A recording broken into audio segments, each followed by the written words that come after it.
మరొకసారి మన ప్రభు అయిన యేసుక్రీస్తు నామంలో మీ అందరికీ వందనాలు. సహోదరులు ఒకరికొకరు ఏం చెల్లించుకోవాలండి? వందనాలు. దేవునికి ఏం చెల్లించాలండి? స్తుతులు, స్తోత్రములు చెల్లించాలి.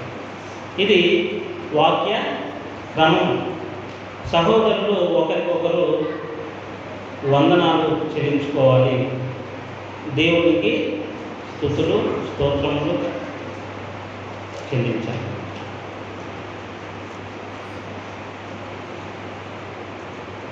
ఈరోజు మనము నేర్చుకునబోయే అంశం, ధ్యానించబోయే అంశము, శరీరము కేవలము నిష్ప్రయోజనమా?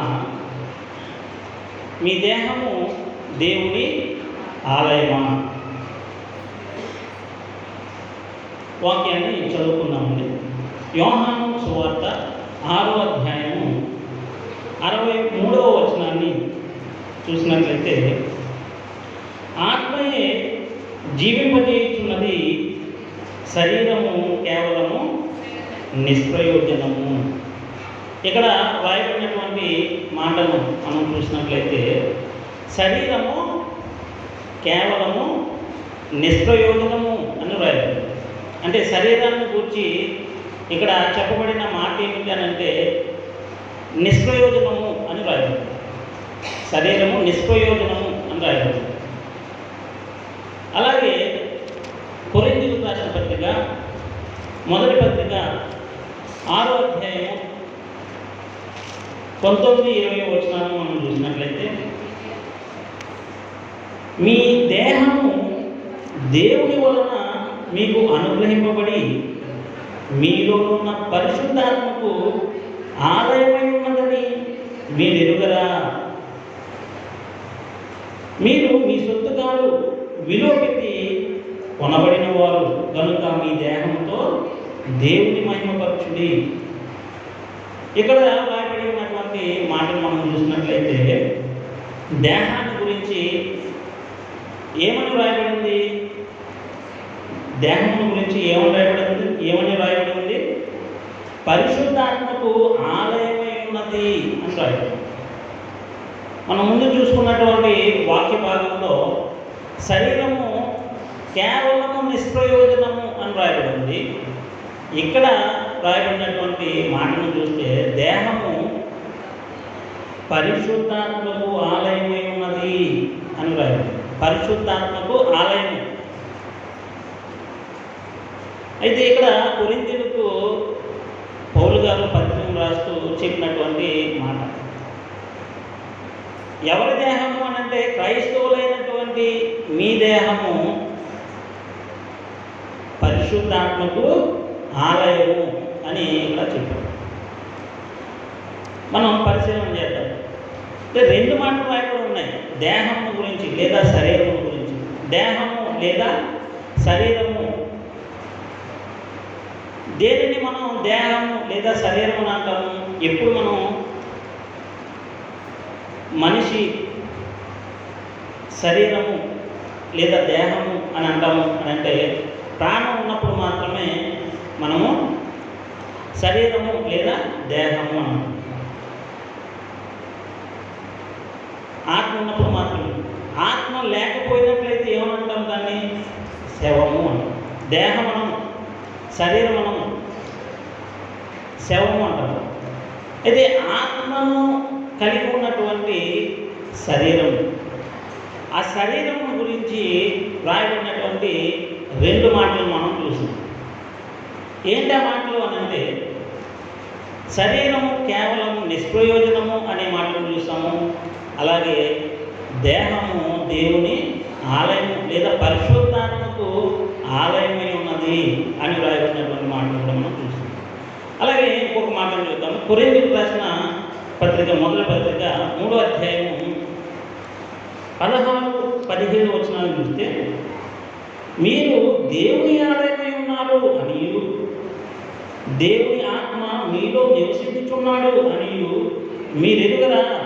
ఎవడైనాను దేవుని ఆలయమును పాడు చేసిన ఎడల దేవుడు వానిని పాడు చేయను. దేవుని ఆలయము పరిశుద్ధమై ఉన్నది, మీరు ఆ ఆలయమై ఉన్నారు. ఇక పౌలు గారు రాస్తూ ఉన్నారు, సంఘానికి రాస్తూ ఉన్నారు. సంఘం అనంటే క్రీస్తును ధరించుకుని ఉన్నటువంటి, క్రీస్తును శిరస్సుగా కలిగి ఉన్నటువంటి వారే సంఘం. సంఘానికి రాస్తూ చెప్తూ ఉన్నటువంటి మాట ఏంటంటే, మీరు ఆ ఆలయమై ఉన్నారు అంటున్నారు. దేని గురించి చెప్తున్నాడు ఇక్కడ? మీరు దేవుని ఆలయమై ఉన్నారని, దేవుని ఆత్మ మీలో నివసించుచున్నాడని అంటున్నాడు. దేవుని ఆత్మ ఎవరిలో నివసిస్తున్నాడట? మీలో.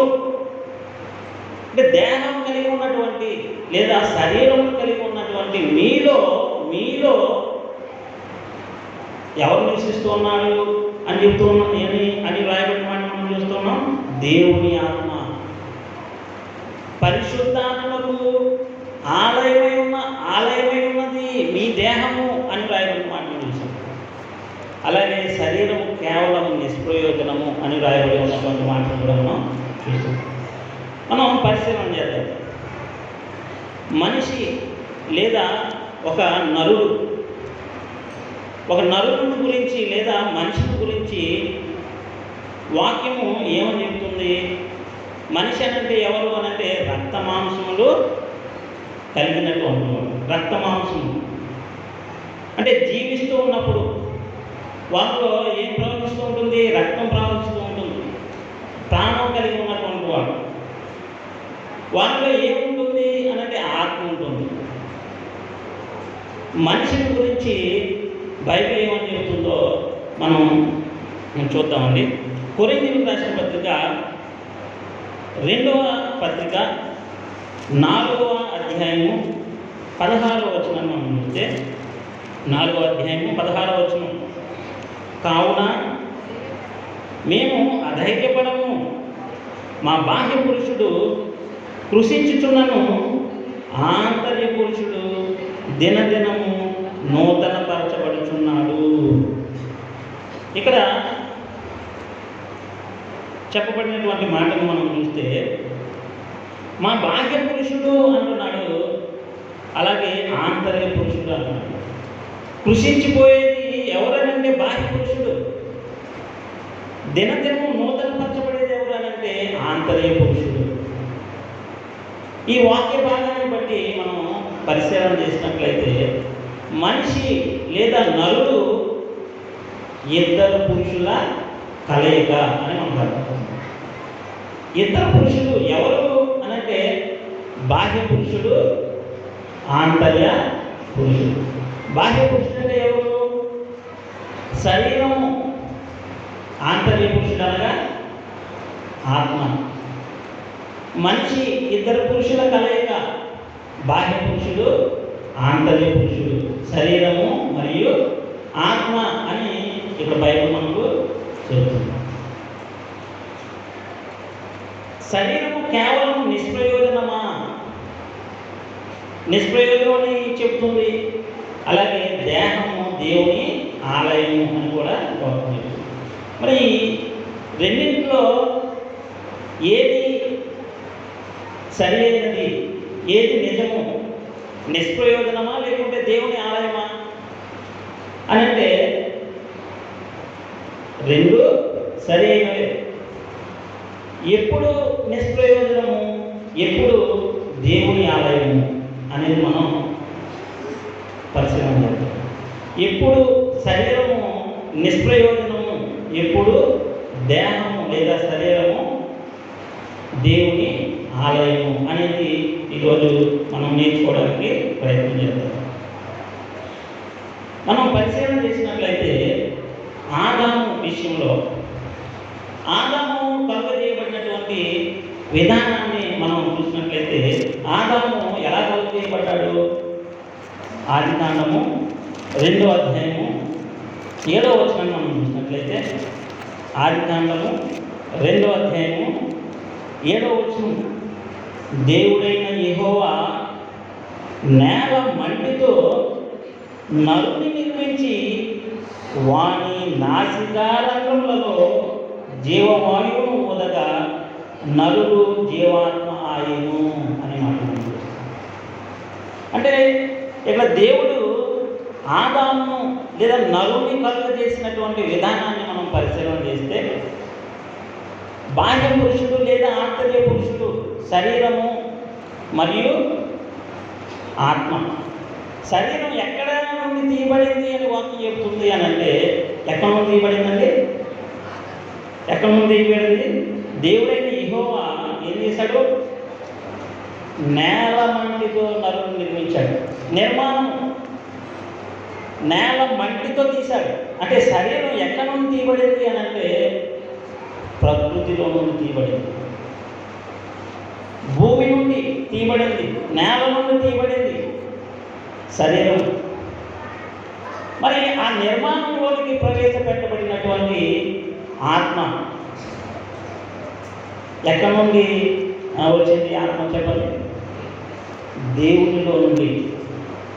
ఇక్కడ రాయబడిన మాట మనం చూసినట్లయితే, నాసికారంధ్రములలో జీవవాయువు ఓదగా ఎక్కడి నుంచి వచ్చింది?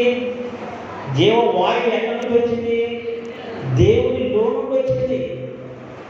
అంటే ఆ నిర్మాణంలోనికి ప్రవేశపెట్టబడినటువంటి ఆ ఆత్మ, జీవాత్మ ఒకప్పుడు ఎక్కడ ఉండేది అని అంటే, దేవునిలో ఉండేది.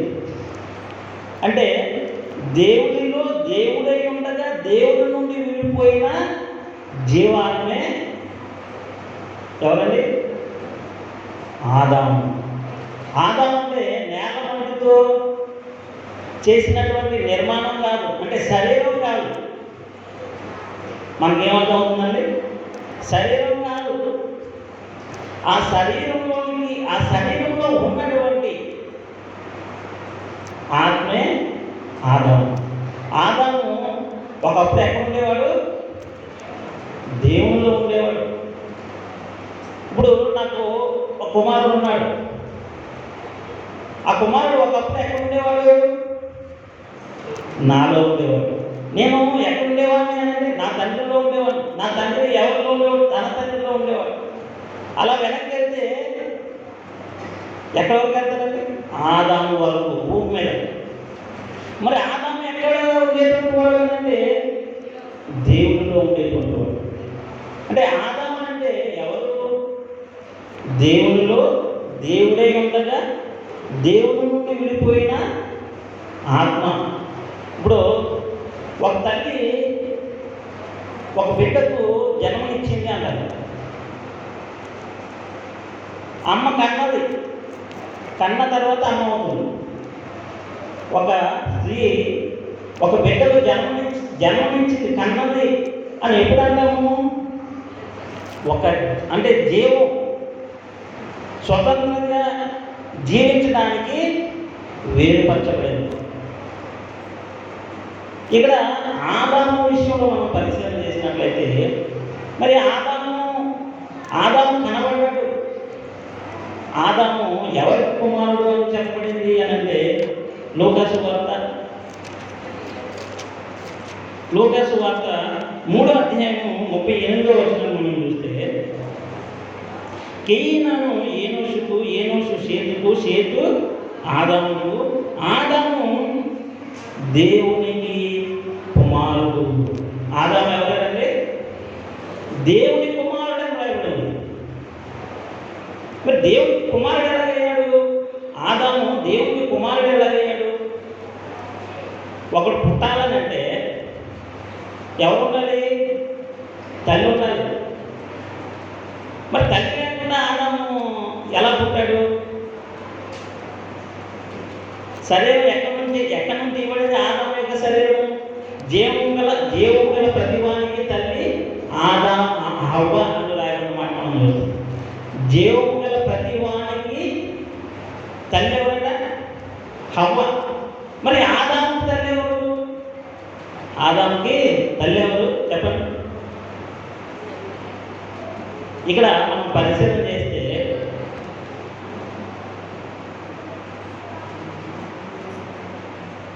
ఆత్మ ఎక్కడి నుండి విడిపోతుంది? ఎక్కడి నుండి విడిపోతుందంటే తండ్రి నుండి. శరీరం ఎక్కడి నుండి విడిపోతుంది అని అంటే తల్లి నుండి. తల్లి గర్భంలో శరీరాన్ని ధరించుకుని ఈ లోకంలోని ప్రతి మనిషి ప్రవేశించడం అనేది జరుగుతుంది. ఇది చాలా జాగ్రత్తగా మనం గమనిస్తే మరి పరిశీలన చేస్తేనే మనకు అర్థమవుతుంది. హెబ్రీయులకు రాసిన పత్రిక ఇది మనకి ఆ విషయం మనకు అర్థం అవ్వాలంటే, అంటే తండ్రిలో నుండి ఆత్మ వేరుపరచబడుతుంది, శరీరము తల్లిలో నుండి వేరుపరచబడుతుంది అనేటువంటి విషయం మనకు అర్థం కావాలంటే హెబ్రీయులకు రాసిన పత్రిక 7వ అధ్యాయము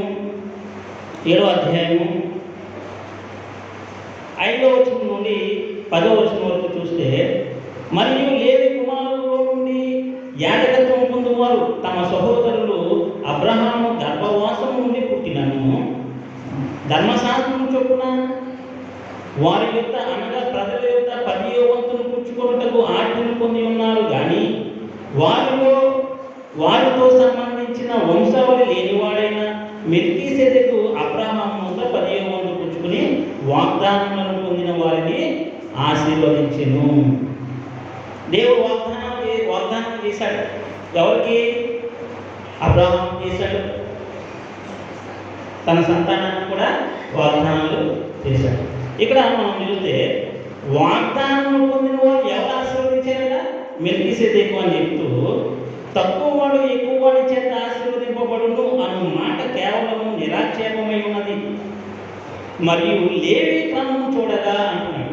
ఎవరి గురించి చెప్తున్నాడు అంటే ఇక్కడ లేవి గురించి చెప్తారు. లేవి క్రమము చూడగా చావునకు లోనైన వారు 10వ వంతులను పుచ్చుకొనుచున్నారు. అయితే ఈ క్రమము చూడగా జీవించుచున్నాడు అని సాక్ష్యం పొందిన వాడు పుచ్చుకొనుచున్నాడు.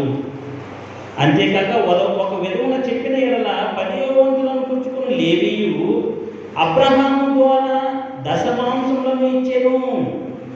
ఏలయనగా మెల్కీసెదెకు అతని పితరుని కలుసుకున్నప్పుడు లేవి తన పితరుని గర్భములో ఉండేను అని మాట్లాడుతుంది. లేవి ఎక్కడున్నాడట? తన పితరుని గర్భంలో ఉన్నాడట. తన పితరుని గర్భంలో. అబ్రహాం కుమారుడు ఎవరండి?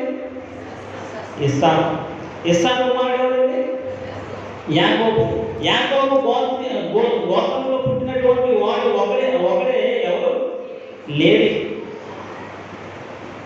ఈ లేవి ఎవరి గర్భంలో ఉన్నాడట?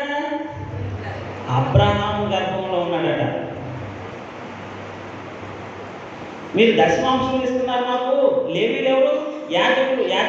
యాజకత్వాన్ని మరి చేసేటువంటి వారు. మిగతా వాళ్ళంతా వీరికి ఏమిస్తున్నారు? 10వ వంతు ఇస్తున్నారు. అప్పుడు లేవి అంటున్నాడు, నేను కూడా 10వ వంతు ఇచ్చాను మెల్కీసెదెకు అంటున్నాడు. ఎలా ఇచ్చేవయ్యా లేవి నువ్వు అని అంటే, అబ్రహాం ఇచ్చినప్పుడు అబ్రహాం గర్భంలో నేనున్నాను అంటున్నాడు లేవి. అలాగే అపోస్తలుల కార్యములు మనం చూస్తే అపోస్తలుల కార్యములు 17వ అధ్యాయంలో 26వ వచనాన్ని చూద్దాం. మరియు యావత్ భూమి మీద కాపురములకు ఆయన అనగా దేవుడు ఒకరి నుండి ప్రతి జాతి మనుషులను సృష్టించి అనే మాట చెప్తున్నాడు. అంటే భూమి మీద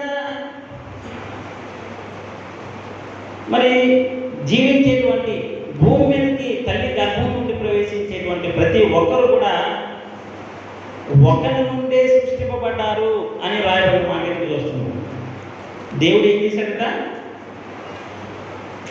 యావత్ భూమి మీద కాపురములకు దేవుడు ఒకరి నుండి ప్రతి జాతి మనుషులను సృష్టించాడు. ప్రతి జాతి మనుషుడు, భూమి మీద నివసించేటువంటి ప్రతి జాతి మనుషుడు ఒకరి నుండే సృష్టింపబడ్డాడు. ఎవరైనా అనంటే ఆదాము. ఎవరైనా ఆదాము అంటే మనం అందరం కూడా ఎవరిలో నుండి విడిపోయినటువంటి వారు అనంటే ఆదాము నుండి. ఆదాము ఎవరిలో నుండి విడిపోయాడు? దేవునిలో నుండి అనే మాట మనకు ఇది స్పష్టంగా మనకు అర్థమవుతుంది. ఆదాము అని అంటే శరీరం కాదు, ఆ శరీరంలో నివసించేటువంటి ఆత్మ. ఆత్మకు శరీరం ధరింపజేయబడింది. ఆత్మకి ఏం ధరింపజేయబడిందండి? శరీరం. ఇక్కడ ఆత్మ శరీరాన్ని కలిగి ఉంది. అంటే మనిషి ఇద్దరు పురుషుల కలయిక అనేటువంటి విషయం మనకు అర్థమైంది. శరీరము మరియు ఆత్మ.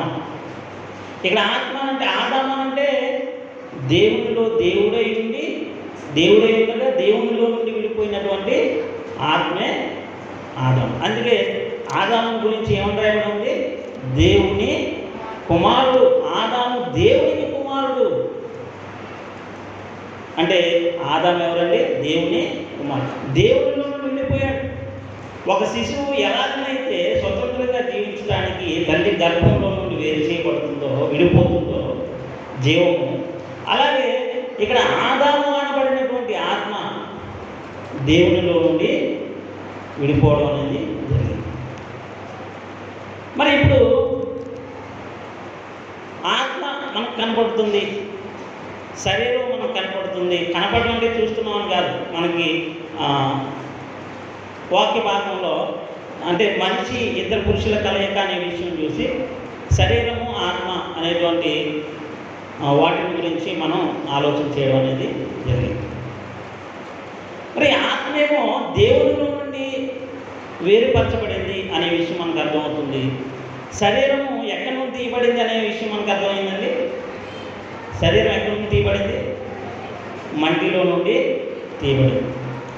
ఇప్పుడు శరీరం యొక్క స్వభావాన్ని అలాగే ఆత్మ యొక్క స్వభావాన్ని మనం పరిశీలించాం. ఏంటి మన టైటిల్ ఏంటంటే మనం మర్చిపోకూడదు. టైటిల్ ఎప్పుడు కూడా మైండ్లో ఉండాలి. ఏంటంటే మనం నేర్చుకునేటువంటి అంశం ఏమిటి? శరీరము కేవలము నిష్ప్రయోజనమా, మీ దేహం దేవుని ఆలయం. 2 ప్రశ్నలు ఉన్నాయి. ఆ 2 ప్రశ్నలు కూడా శరీరం గురించే లేదా దేహం గురించి. నిష్ప్రయోజనమా, దేవుని ఆలయమా? పరిశీలన చేద్దాం. శరీరము యొక్క స్వభావము, దాని యొక్క తత్వము, ఆత్మ యొక్క స్వభావము, ఆత్మ యొక్క తత్వం, దాని యొక్క స్వభావం గురించి మనం పరిశీలన చేసినట్లయితే మరి ఆదామును తీసుకున్నాం. మనం ఆదాము యొక్క శరీరము ప్రకృతిలో నుండి లేదా మట్టిలో నుండి తీయబడింది అనేటువంటి విషయం మనం చూసాం. ఆత్మేమో దేవునిలో నుండి విడిపోయింది అనేటువంటి విషయం కూడా మనం చూద్దాం. రోమీయులకు రాసిన పత్రిక 8వ అధ్యాయము 4వ వచనాన్ని చూద్దాం. రోమీయులకు రాసిన పత్రిక 8వ అధ్యాయము 4వ వచనాన్ని మనం చూసినట్లయితే ఇక్కడ ఎవరి గురించి చెప్పబడింది అని అంటే, ఒక విషయం మనం తీసుకున్నటువంటి అంశంను మైండ్లో ఉంచుకుని మనం చూద్దాం. ఈ వాక్యాన్ని చూద్దాం. 4వ వచనం 3వ వచనం చూస్తే, శరీరం అనుసరింపక ఆత్మను అనుసరించి నడుచుకుని మన యందు ధర్మశాస్త్ర సంబంధమైన నీతి విధి నెరవేర్చబడవలనని పాప పరిహారం నిమిత్తము దేవుడు ఏం చేశాడండి? తన సొంత కుమారుని, దేవుడు తన సొంత కుమారుని, ఎవరైనా యేసుక్రీస్తు, దేవుడు యేసుక్రీస్తును తన సొంత కుమారుని పాప శరీరాగారంతో పంపి ఆయన శరీరం ముందు పాపములకు శిక్ష విధించెను అని మాట్లాడుతాడు. దేవుడు తన కుమారుని పంపాడు. ఎలా పంపాడు? మహిమగల శరీరంతో పంపాడా? ఒక ప్రత్యేకమైనటువంటి శరీరంతో దేవుడు తన కుమారుని పంపాడా అని అంటే లేదు. ఎలా పంపాడు? పాప శరీర ఆకారం. ఆయనకు ధరింపజేయబడినటువంటి శరీరం. ఎటువంటి తత్వం కలిగినటువంటి శరీరము అని అంటే పాప స్వభావం. అంటే పాప స్వభావం ఉంది. పాప స్వభావం కలిగి ఉన్న ఆత్మ పాపం కాదు, పాపి కాదు. మనం అంతా కూడా ఎటువంటి శరీరాన్ని కలిగి ఉన్నాం చెప్పండి? పాప శరీరం. ఇప్పుడు ఆదాముకు ధరింపజేయబడినటువంటి, అంటే ఆదాము అనబడినటువంటి ఆత్మకు ధరింపజేయబడిన శరీరం యొక్క తత్వం, దాని యొక్క స్వభావం పాప స్వభావం.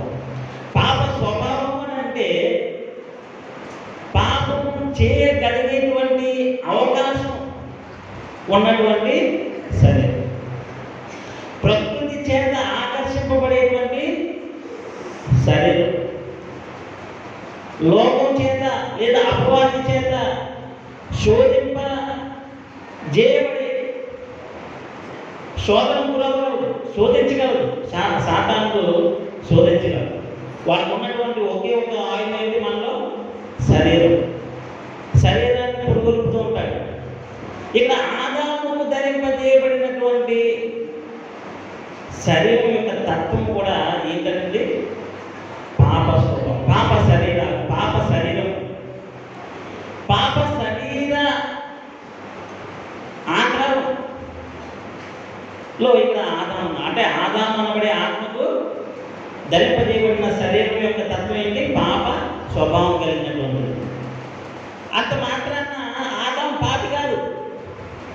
పాపం చేస్తేనే పాపం.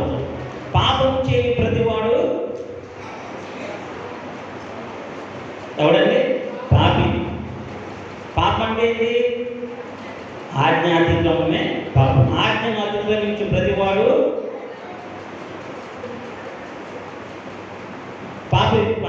పాపి అని బైబిల్ చెప్తుంది. అయితే ఇక్కడ ఆదాము కలిగి ఉన్నటువంటి శరీరం యొక్క తత్వము పాప స్వభావము. అందుకనే దేవుడు ఏం చేశాడు చెప్పండి? ఆదాముకు ఆజ్ఞ ఇచ్చాడు. పాపము చేయని అవకాశం లేదంటే పాపం చేయని స్వభావం లేనటువంటి శరీరాన్ని ఆదాముకి ఇచ్చుంటే ఆజ్ఞ ఇచ్చి ఉండేవాడు కాదు. అక్కడ అవకాశం ఉంది కాబట్టి ఆజ్ఞ ఇచ్చాడు. దేవుడు ఏమని చెప్పాడు? మంచి చెడ్డలు తెలియనిచ్చు వృక్ష ఫలములను తినవుతానన్నాడు. దినమున చచ్చెదవు అని దేవుడు చెప్పాడు. నువ్వు చస్తావని దేవుడు చెప్పాడు. మరి ఆదాము తిన్నాడా లేదండి? తిన్నాడు. చనిపోయాడా లేదండి? చనిపోయాడు. ఎలా చనిపోయాడు? ఆత్మ సంబంధమైన మరణాన్ని ఆయన పొందాడు. ఆత్మ సంబంధమైన మరణం అని అంటే ఏంటి? శరీర సంబంధమైన మరణం అని అంటే మనమై ఉన్న ఆత్మ ఈ దేహం నుండి వెళ్ళిపోవడం, అది శరీర సంబంధమైన మరణం. మరి ఆత్మ సంబంధమైన మరణం అని అంటే జీవించుచున్నాము అన్న పేరు మాత్రం ఉన్నది, కానీ నీవు మృతుడవే అని. అంటే జీవిస్తున్నామన్న పేరు ఉంటుందంతే, కానీ మృతుడు అని అంటే ఇక్కడ దేవుడై ఉన్న ఆత్మ నుండి మనమై ఉన్న ఆత్మ కలిగేటువంటి ఎడబాటును ఇక్కడ ఆత్మ సంబంధమైన మరణము అని వాక్యం చెప్తారు. అప్పటి వరకు దేవుడితో మరి సంబంధం కలిగి ఉన్నటువంటి ఆదాము ఏమయ్యాడంటే దేవునికి దూరస్తుడయ్యాడు. దేవుడై ఉన్న ఆత్మకు, ఆదామై ఉన్న ఆత్మకు అడ్డంగా ఏమొచ్చింది అంటే పాపము. ఆదామై ఉన్న ఆత్మకు, దేవుడై ఉన్న ఆత్మకు ఎడబాటు కలిగింది. ఎప్పుడనంటే ఆజ్ఞను అతిక్రమించిన తర్వాత. ఆజ్ఞను ఎందుకు అతిక్రమించాడు? దేని వలన? ఇక్కడ ఆదాము అనబడేటువంటి ఆత్మ ఎవరు అనంటే యజమానుడు. ఇక్కడ తనకు ధరింపజేయబడినటువంటి శరీరము దాసుడు. యజమానుడు ఏం చేయాలి? దాసుడు ఏం చేయాలండి?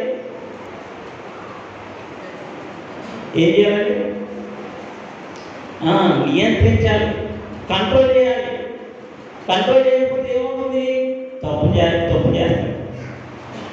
ఇక్కడ ఆదామును పడేటువంటి ఆత్మ శరీరాన్ని లోపరుచుకోలేదు కాబట్టి ఏం చేశాడు? ఆజ్ఞను అతిక్రమించాడు. ఆత్మేమో దేవుడి నుండి విడిపోయింది. అది పవిత్రమైనటువంటిది, పరిశుద్ధమైనటువంటిది. పాపం చేయనంత వరకు ఆదాము ఎవరండి? ఆదాము ఎవరని రాయబడింది? ఆదాము దేవుని కుమారుడు అని రాయబడింది. దేవుని కుమారుడు అని అంటే ఆదాము భూమి మీద ఉన్నప్పటికీ కూడా ఆదాము యొక్క పౌరస్థితి ఎక్కడ ఉంది అని అంటే పరలోకం ఉంది. తేజోవస్తున్నారు పరలోకంలో. తండ్రి అయిన దేవుడు ఉన్నాడు, తన కుమారుడైన యేసుక్రీస్తు ఉన్నాడు, తన కుమారుడైనటువంటి పరిశుద్ధాత్ముడు ఉన్నాడు. వారు తేజోవాసులైన పరిశుద్ధుల స్వాస్థ్యంలో పారివాడే ఆదాము, దేవుని కుమారుడు. అంతటి మహిమ కలిగినటువంటి ఆదాము పాపము చేయడం వలన ఆ మహిమను పోగొట్టుకున్నాడు, దేవుని కుమారత్వాన్ని పోగొట్టుకున్నాడు. ఆజ్ఞను అతిక్రమించాడు. ఆజ్ఞాతిక్రమమే పాపం. పాపం వలన వచ్చి జీతము మరణము, ఆత్మ సంబంధమైన మరణాన్ని పొందడం. ఎందుకనంటే శరీరాన్ని ఏం చేయలేదైనా లోపరుచుకోలేదు. హవ్వ ఏం చేసింది? ఆ పండ్లను తిని ఎవరికి ఇచ్చింది? ఆదికాండము 3వ అధ్యాయము 6వ వచనం నుండి 4వ వచనం నుండి చూద్దామండి. ఇక్కడ సంభాషణ జరుగుతుంది. ఎవరికి మధ్య? సర్పము, ఆది మహాఘట సర్పము, అపవాది. ఎవరికెవరికి మధ్య? అపవాదికి ఆదాము హవ్వలకు. ఇక్కడ చూడండి, మనం చూసినట్లయితే మొదటి వచనం చూడండి. దేవుడైన యెహోవా చేసిన సమస్త భూజంతువులలో సర్పము యుక్తి గలదై ఉండెను. అది ఆ స్త్రీతో మాట్లాడుతుంది. సర్పము, ఆది మహాఘట సర్పము. వీడు ఏం చేస్తున్నాడు? ఇది నిజమా? ఒక ప్రశ్న వదిలాడు. ఇది నిజమా?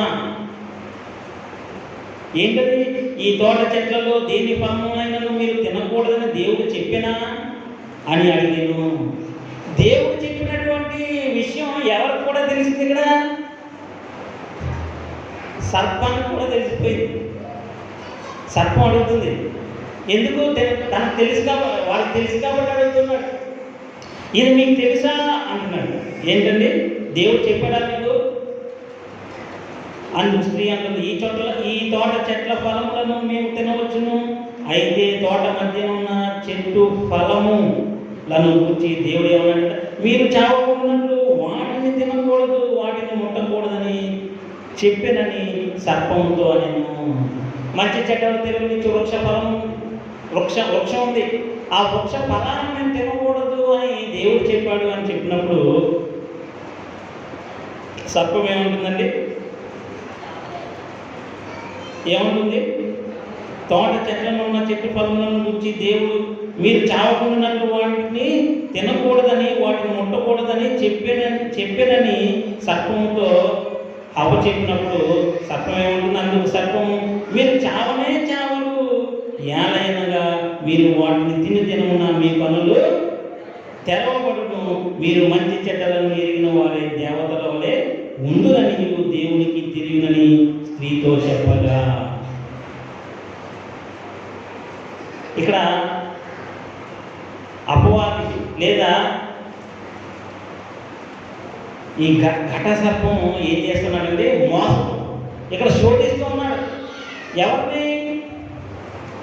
హవ్వను శోధిస్తూ ఉన్నాడు. ఏం చెప్పాడు? దేవుడు వాక్యాన్ని మార్చేశాడు. మీరు చస్తారు అనంటే అపవాది ఏమని చెప్పాడు? మీరు చావనే చావరు. నిజంగా మనం ఆలోచన చేస్తే వీళ్ళు శారీరకంగా చనిపోయారా? శరీర సంబంధమైన మరణాన్ని పొందుకోలేదు వాళ్ళు. మీరు చావలన్నాడు. ఆత్మ సంబంధంగా చనిపోయారు, కానీ శరీర సంబంధంగా వారు చావలేదు. మీ కన్నులు ఏమవుతాయి అన్నాడు? తెరవబడును అన్నాడు. ఏ కన్నులు తెరవబడ్డాయి? ప్రకృతి సంబంధం అంటే ఒక రకమైన కన్నులు తెరవబడ్డాయి వాళ్ళకి. ఒక రకమైన కన్నులు మూసుకుపోయి. ఏంటవి?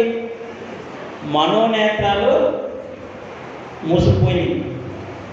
మనోనేత్రాలు మూసుకుపోయి ఏం చేశారు వాళ్ళు? ఈ నేటి కాలంలో కూడా దేవుని స్వరూపి ఉన్న క్రీస్తు మహిమను కనపరిచేటువంటి సువార్త ప్రకాశము ప్రకాశింపకుండా ఏం చేస్తున్నాడు?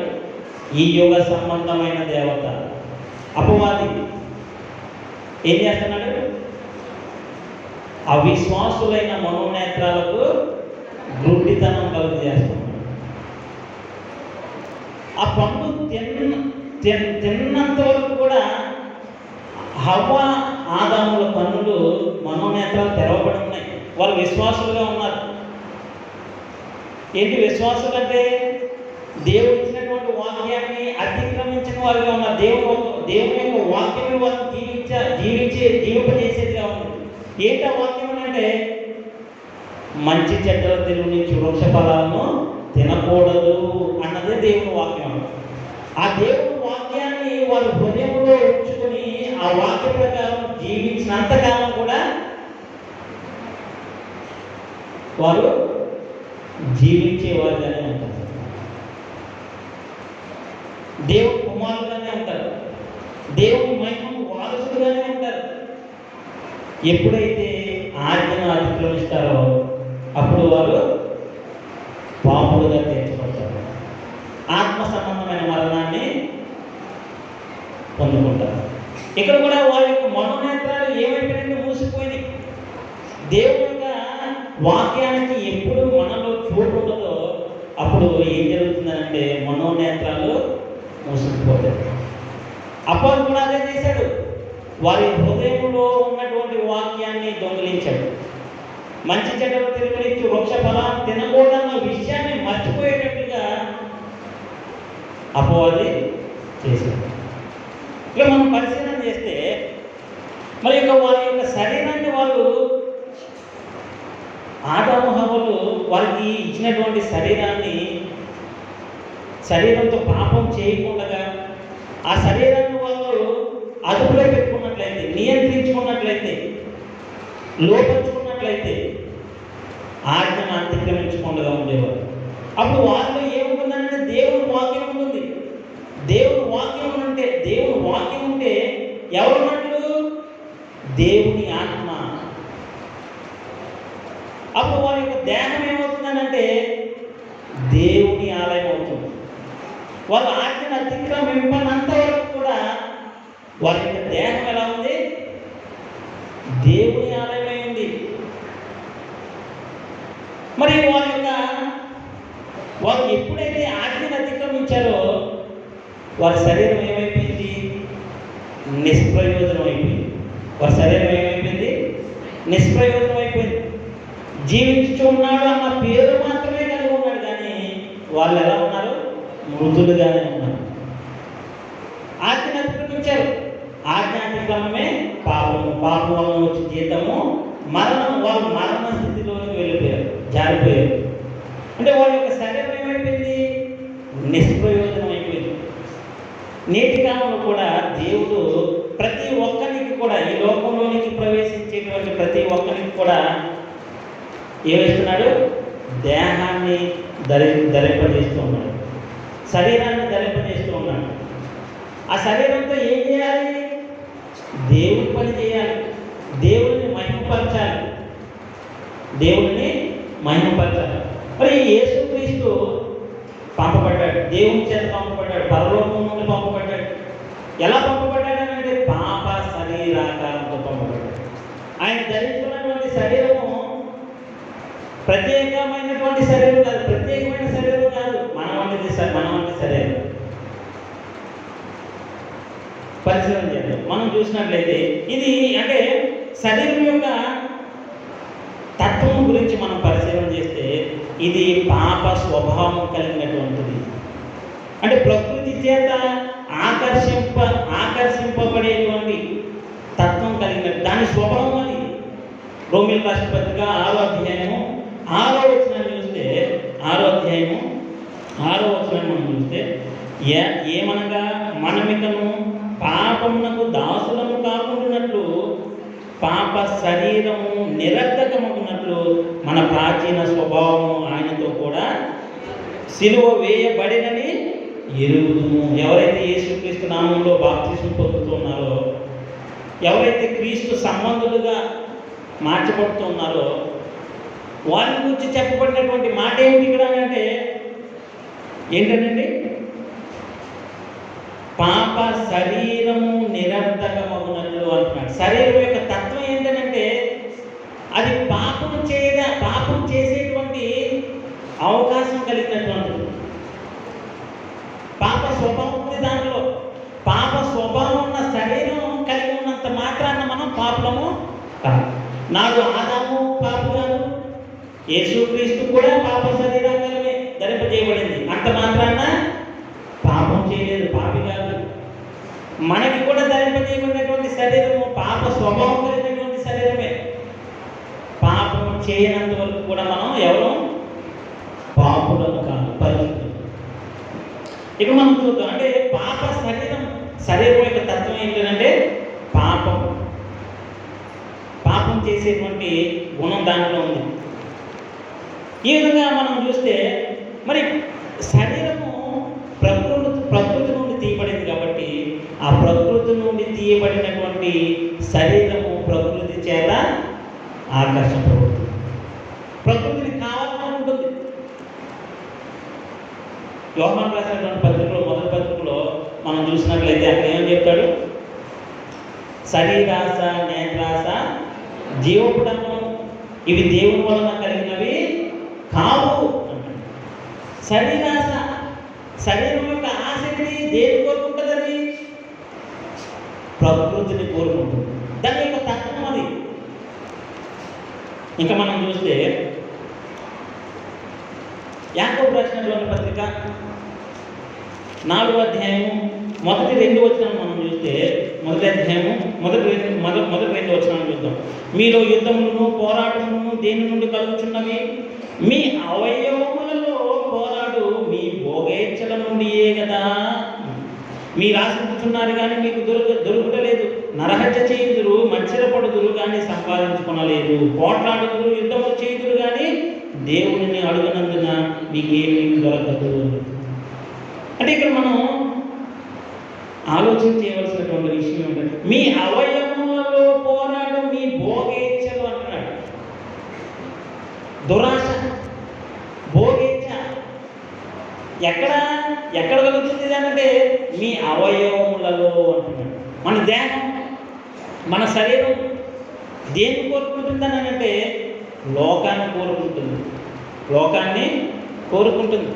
ఇంకా మనం చూస్తే గలతీయులకు రాసిన పత్రిక 5వ అధ్యాయము 17వ వచనం చూస్తే 5వ అధ్యాయము 17వ వచనం, శరీరము ఆత్మకును ఆత్మ శరీరమునకును విరోధముగా అపేక్షించును. ఆత్మ ఒకటి కోరుకుంటే ఆత్మకు విరోధంగా శరీరం కోరుకుంటుంది. అంటే ఆత్మకు ఇక్కడ ఆత్మ కోరుకునే వాటికి విరోధంగా ఏది కోరుకుంటుందని అంటే శరీరం కోరుకుంటుంది. శరీరీచ్ఛలు స్పష్టమై ఉన్నవి అంటాడు. గలతీయులకు రాసిన పత్రికలో శరీర కార్యముల గురించి 5వ అధ్యాయం 19వ వచనంలో చెప్తాడు. శరీర కార్యములు స్పష్టమై ఉన్నవి. అవి ఏమనగా జాలత్వము, అపవిత్రత, కాముకత్వము, విగ్రహారాధన, అవిచారము, ద్వేషములు, కలహములు, మత్సరములు, క్రోధములు, కక్షలు, భేదములు, విమతములు, అసూయలు, మత్తతలు, అల్లరితో కూడిన ఆటపాటలు మొదలైనవి. ఇవన్నీ కూడా శరీర కార్యములు. శరీరం ఇవి కావాలని కోరుకుంటూ ఉంటుంది. శరీరం యొక్క తత్వం అది. ఎందుకని? అది ప్రకృతిలో నుండి తీయబడింది కాబట్టి. ఈ శరీరము దేనికి ఎవరికి ధరింపు చేయబడిందంటే ఆత్మకు. మరి ఈ ఆత్మ ఏం చేయాలి? శరీరాన్ని లోపరుచుకోవాలి. శరీరాన్ని లోపరుచుకోకుండా ఆ శరీరం చేత పాపం చేసినట్లయితే ఆ పాపం దేని మీద ఆరోపింపబడుతుంది? ఆత్మ మీద ఆరోపింపబడుతుంది. దేని మీద ఆరోపింపబడుతుంది? ఆ పాపం ఆత్మ మీద ఆరోపింపబడుతుంది. పాపం వల్ల జీతము మరణం. ఆ మరణం దేనికి సంభవిస్తుంది? ఆత్మకు. దేనికండి? ఆత్మకు. ఇక్కడ చాలా జాగ్రత్తగా ఈ విషయాన్ని ఆలోచించాలి. ఇది శరీరం యొక్క తత్వం, శరీరం యొక్క స్వభావం. ఆత్మ యొక్క స్వభావాన్ని మనం పరిశీలన చేస్తే ఆత్మ ఎక్కడి నుండి వచ్చింది?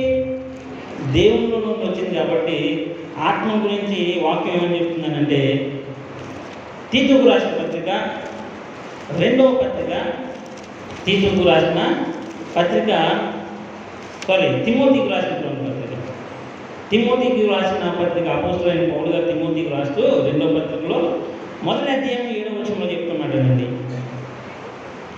దేవుడు మనకు ఇచ్చినటువంటి ఆత్మ ఎటువంటిదో చెప్తున్నాడు. ఎటువంటిదండి? దేవుడు మనకు శక్తియు ప్రేమయు ఇంద్రియ నిగ్రహము గల ఆత్మనే ఇచ్చెను అన్నాడు. మనకు ధరింపజేయబడినటువంటి శరీరమేమో ప్రకృతి నుండి తీయబడింది. ప్రకృతి చేత ఆకర్షింపబడుతుంది. ప్రకృతిని కావాలనుకుంటుంది. మరి ఆత్మ దేవునిలో నుండి విడిపోయింది. దేవునిలో దేవుడై ఉండగా దేవునిలో నుండి విడిపోయినటువంటి ఆత్మలమే మనము.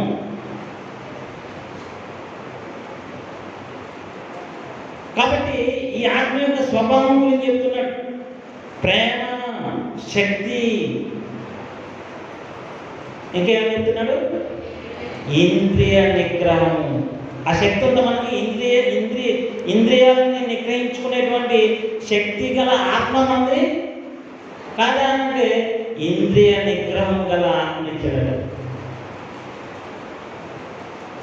మరి దాన్ని అదుపు చేయకపోతే ఏం జరుగుతుందనంటే పాపం.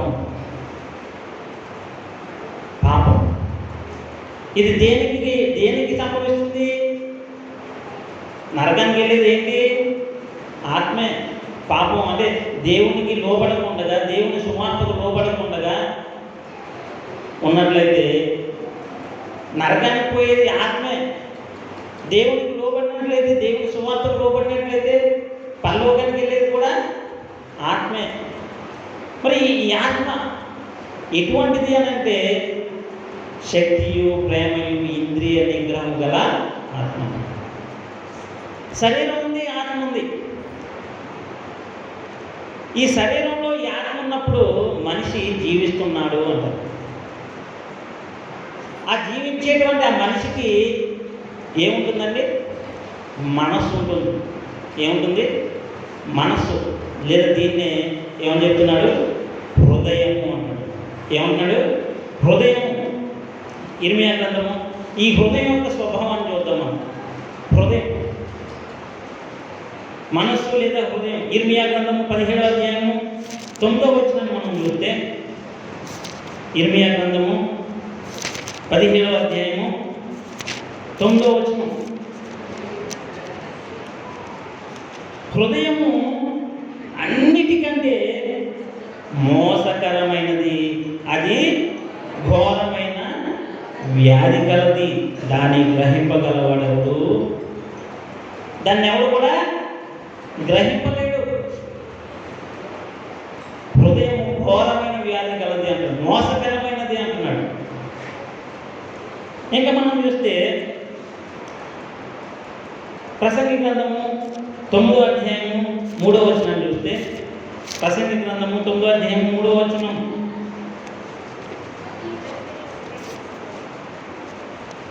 ప్రసంగి గ్రంథము 9వ అధ్యాయము 3వ వచనాన్ని మనం చూస్తే ఏమంటున్నాడండి?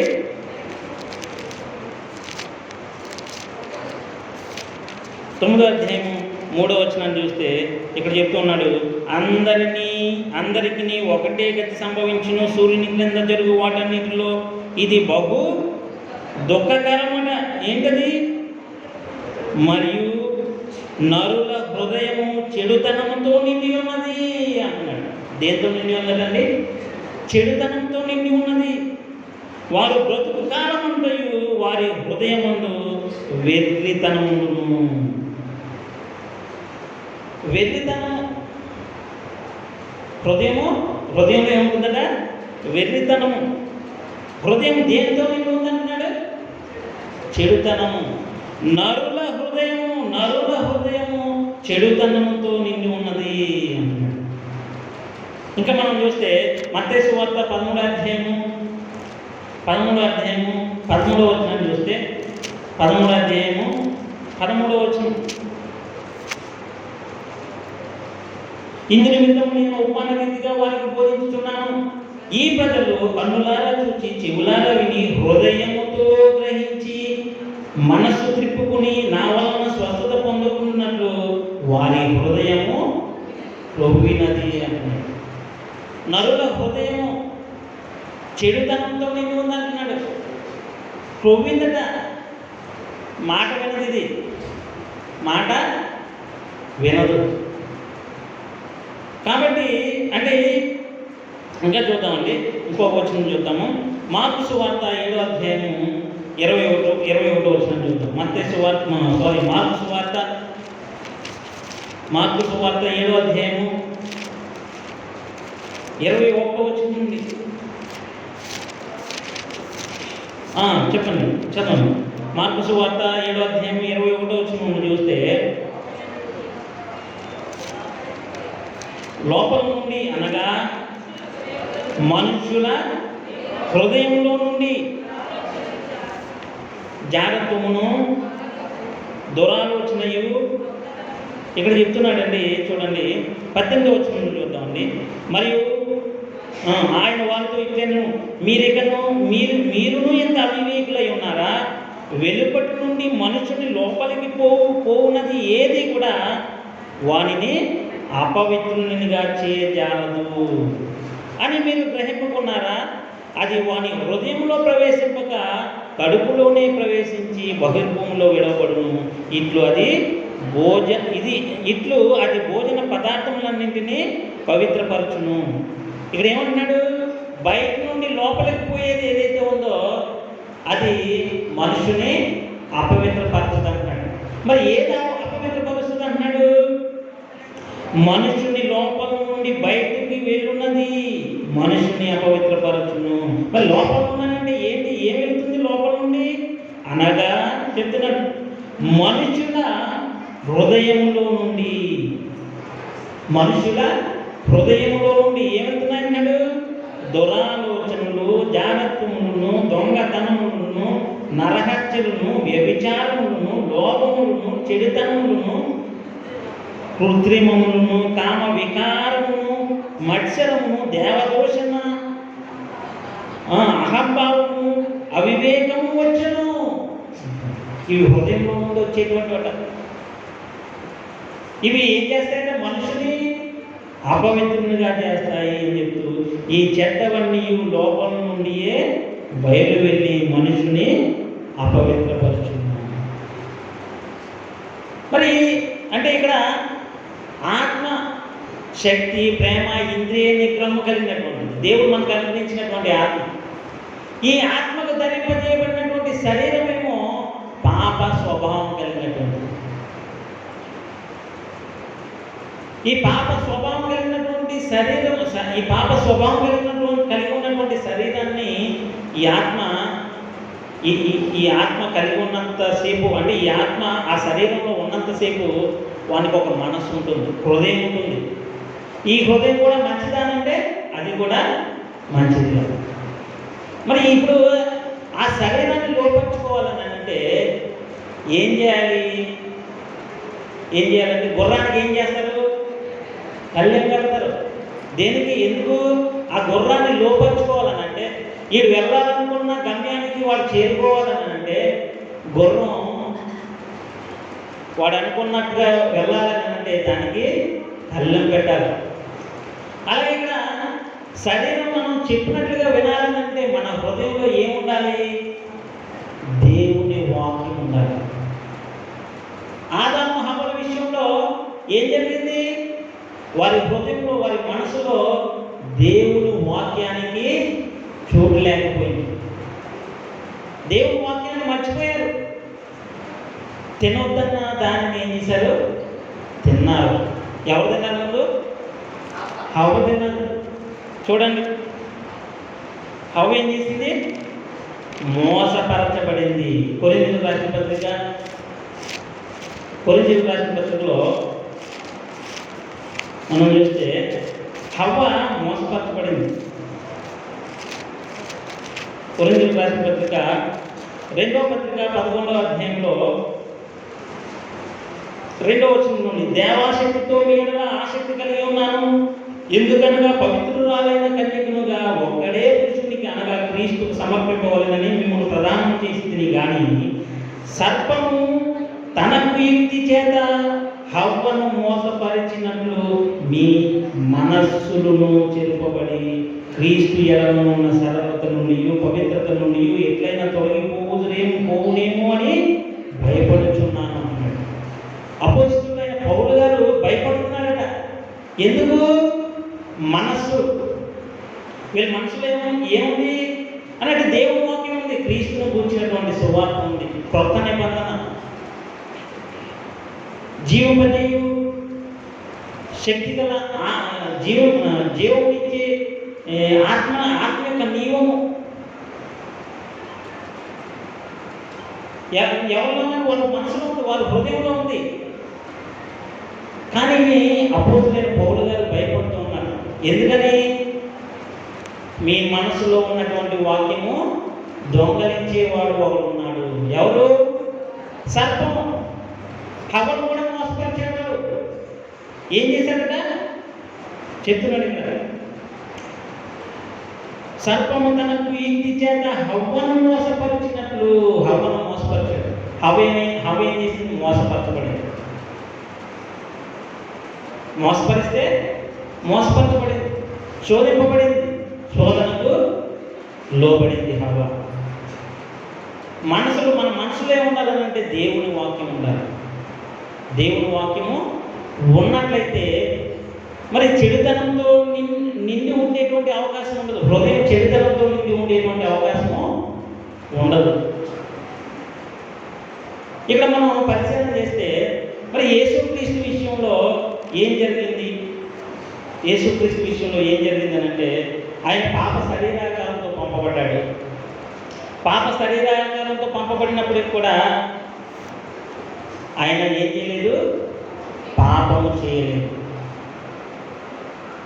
యేసుక్రీస్తు ప్రభువారు కలిగి ఉన్నటువంటి శరీరము దేవునికి ఆలయమై ఉంది. అది నిష్ప్రయోజనమైనది కాదు. మన టైటిల్ ఏంటి? మన యొక్క అంశం ఏంటంటే, శరీరము కేవలము నిష్ప్రయోజనమా, ఈ దేహము దేవుని ఆలయమా. యేసుక్రీస్తులో దేవుని యొక్క మాటలు ఉన్నాయి. దేవుడు ఏ మాటలను అయితే చెప్పమని పంపించాడో అవే మాటలు చెప్తూ ఉన్నాడు. దేవుని యొక్క చిత్తాన్ని నెరవేర్చేవాడు గాను, దేవుని యొక్క సంకల్పాన్ని నెరవేర్చేటువంటి వాడు గాను యేసుక్రీస్తు జీవిస్తూ ఉన్నాడు.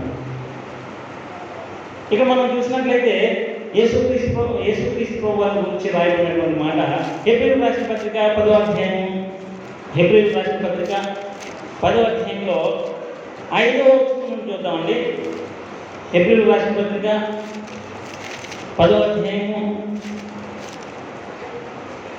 5వ వచనం నుండి, కాబట్టి ఆయన ఈ లోకమందు ప్రవేశించినప్పుడు ఇలా చెప్తున్నాడు, బలియు అర్పణయు నీవు కోరలేదు కానీ నాకొక శరీరమును అమర్చితివి అంటున్నాడు. దేవుని కుమారుడైనటువంటి యేసుక్రీస్తు ఈ లోకానికి పాప శరీరాకారంతో పంపబడ్డాడు అని రాయబడిన మాట చూసాం. నాకు ఒక శరీరమును అమర్చితివి అంటున్నాడు. ఎవరికి అమర్చబడింది శరీరం? దేవుని కుమారుడు అనబడే యేసుక్రీస్తు అనబడే ఆత్మకు శరీరం అమర్చబడింది. ఆ శరీరంతో ఏం చేశాడు? నాకు ఒక శరీరం అమర్చినవి, పూర్ణ హోమములను పాప పరిహారార్థ బలులను నీకు ఇష్టమైనవి కాదు. అప్పుడు నేను గ్రంథపు చుట్టలో నన్ను కూర్చి రాయబడిన ప్రకారము దేవా నీ చిత్తము నెరవేర్చుటకు ఇదిగో నేను వచ్చి ఉన్నానంటిని అని రాయబడిన దేవుడు అతనికి ధరింపజేసినటువంటి శరీరంతో యేసుక్రీస్తు ఏం చేస్తున్నాడు? దేవుడిని మహిమపరుస్తున్నాడు. దేవుని మహిమపరుస్తున్నాడు. యోహాను సువార్త 4:3 యేసుక్రీస్తు ఈ లోకంలో శరీరధారిగా జీవించినటువంటి కాలంలో చెప్పినటువంటి మాటలు చూద్దాము. యోహాను సువార్త 4:3 ఏమని చెప్తున్నాడు? 4 యోహాను సువార్త